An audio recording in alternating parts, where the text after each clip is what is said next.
करवा चौथ एक ऐसा त्यौहार जिसमें हर भारतीय महिलाएं अपने पति की लंबी उम्र के लिए इस त्यौहार को मनाती है। दिन भर भूखे प्यासी रह करके व्रत भी रखती है और साथ शाम के वक्त अंगिये में चांद का चेहरा देख करके अपना व्रत तोड़ती है। लेकिन क्या हो जब एक पति करवा चौथ के दिन ही इस दुनिया को छोड़ के चला जाए। वाकई में दोस्तों, आज की जो ये घटना है ये आपको भी चौंका के रख देने वाली है। इस वीडियो को लास्ट तक ज़रूर देखिएगा। नमस्कार, आदाब, मैं हसमुद्दीन और आप देख रहे हैं सफ़र क्राइम तक। आज की जो सच्ची घटना मैं आपको सुनाने वाला हूं, दरअसल ये घटना है बिहार प्रदेश की। बिहार प्रदेश का एक थाना पड़ता है सासाराम और इसी सासाराम थाने के अंतर्गत एक गांव पड़ता है नरैना। बात कर रहा हूं मैं 18 अक्टूबर 2022 के सुबह के आसपास। नरैना गांव के ही बगल में चेनेरी शिव सागर स्टेट हाईवे के किनारे एक व्यक्ति की डेड बॉडी मिलती है।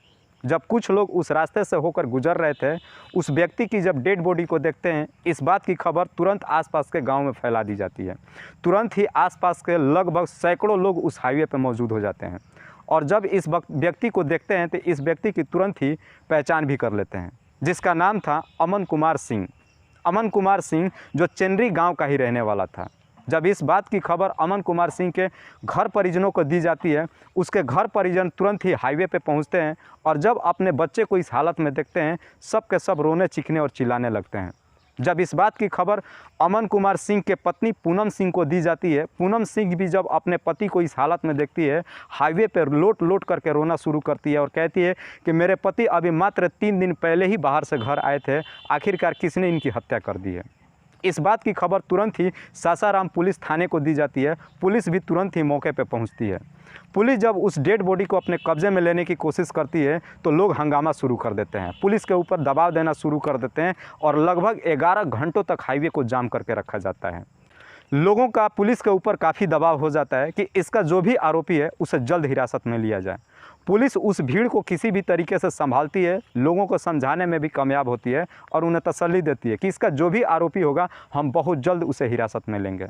और तब जाकर के पुलिस उस डेड बॉडी को अपने कब्जे में लेती है और फिर उसे पोस्टमार्टम के लिए भेजती है। जब अमन कुमार का पोस्टमार्टम रिपोर्ट आता है तो उससे साफ पता चल जाता है कि अमन कुमार की किसी ने गला दबा करके हत्या की है। उस मेडिकल रिपोर्ट से ये भी पता चल जाता है कि अमन कुमार रात में जो खाना खाया था उस खाने में कुछ नशीली पदार्थ मिलाया गया था। पुलिस तुरंत ही इस बात को समझ जाती है कि इसका जो भी आरोपी है ज़रूर इसका कोई ना कोई जानकार वाला ही है। पुलिस तुरंत अमन कुमार के घर पे जाती है, उसके घर परिवार वालों से पूछताछ करती है। पुलिस जब उसके अमन कुमार के पिता से पूछताछ करती है तो अमन कुमार के पिता कहते हैं कि साहब, कल रात में हम सब ने बढ़िया से खाना खा करके सोया था, लेकिन सुबह जब हम उठे तो इस तरह की खबर हमें मिली। जब पुलिस पूनम सिंह से पूछताछ करती है तो पूनम सिंह भी कहती है कि साहब, कल 17 अक्टूबर 2022 को करवा चौथ था। मेरे पति हरियाणा के एक प्राइवेट कंपनी में जॉब करते हैं, वो घर नहीं आने वाले थे, लेकिन इसी करवा चौथ का फेस्टिवल मनाने के लिए मैं अपने पति को फ़ोन करके घर बुलाई थी। जब मैंने अपने पति को फ़ोन करके घर आने की बात कही तो मेरे पति ने साफ मना कर दिया कि मैं घर नहीं आ सकता हूँ। मैं ऑलरेडी अपने कंपनी से बात कर चुका हूँ, लेकिन मेरी कंपनी मुझे छुट्टी नहीं दे रही है।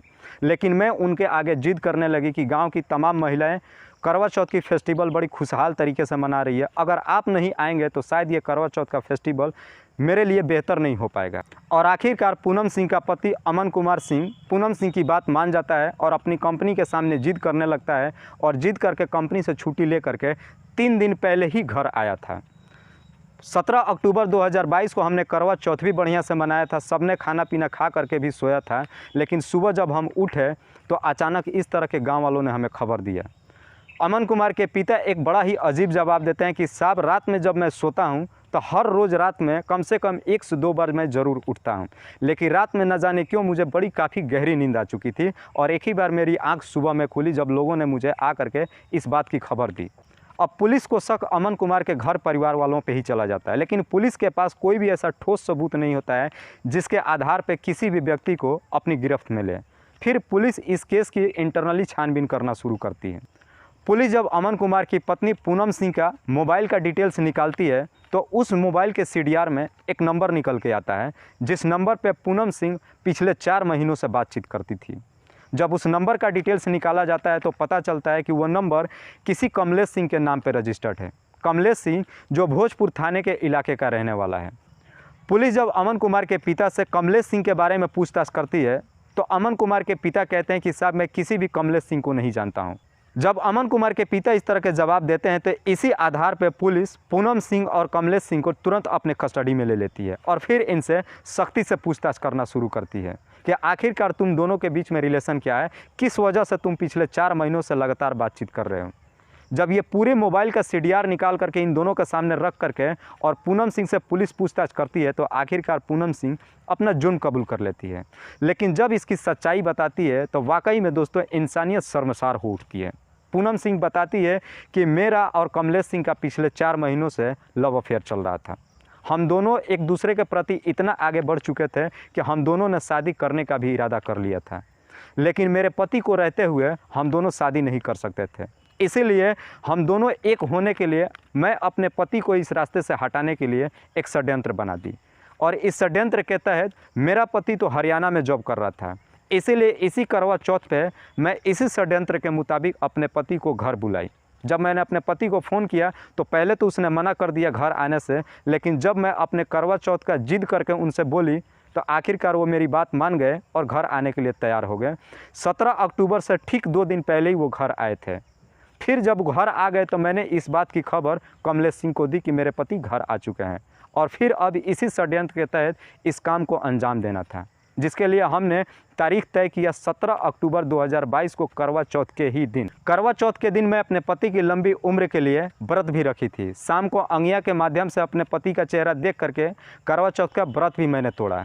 फिर अपने पूरे परिवार को खाना भी खिलाया, लेकिन इसी षड्यंत्र के तहत मैं अपने पूरे परिवार के खाने में कुछ नशीली पदार्थ मिला दिया, जिसके बाद वो खाना खाने के बाद बेहोशी की नींद में सो गए। जब मेरे पति भी बिल्कुल बेहोशी की नींद में सो गए तो मैंने फ़ोन करके इस बात की खबर कमलेश सिंह को दिया। फिर कमलेश सिंह इसी षड्यंत्र के तहत अपने साथ अपने एक दोस्त शिवम कुमार को लेकर के और लगभग रात के 11 बजे मेरे घर पहुंच गए। और जब मेरे पति गहरी नींद में सो रहे थे उसी वक्त मैंने, कमलेश सिंह और उसके दोस्त शिवम कुमार ने तीनों ने मिल करके और अपने पति की गला दबा करके हत्या कर दी और उसके बाद से अपने पति की डेड बॉडी को उसी रात ही चंडी के शिव सागर स्टेट हाईवे के किनारे ले जा करके फेंक दिया।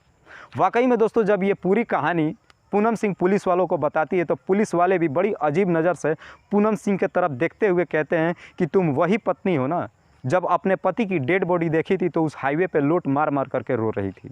फिलहाल पुलिस ने पूनम सिंह, कमलेश सिंह और उसके दोस्त शिवम कुमार तीनों को अपने कस्टडी में ले करके इन पर गंभीर धारा में मुकदमा दर्ज करके और जेल भेज दिया है। दोस्तों इस कहानी को सुनाने का उद्देश्य किसी को परेशान नहीं करना है, किसी को तकलीफ़ नहीं पहुंचाना है, बस आपको बताना है आप जहां भी रहें सुरक्षित रहें और अपनों का ख्याल रखें। तब तक के लिए जय हिंद, जय भारत।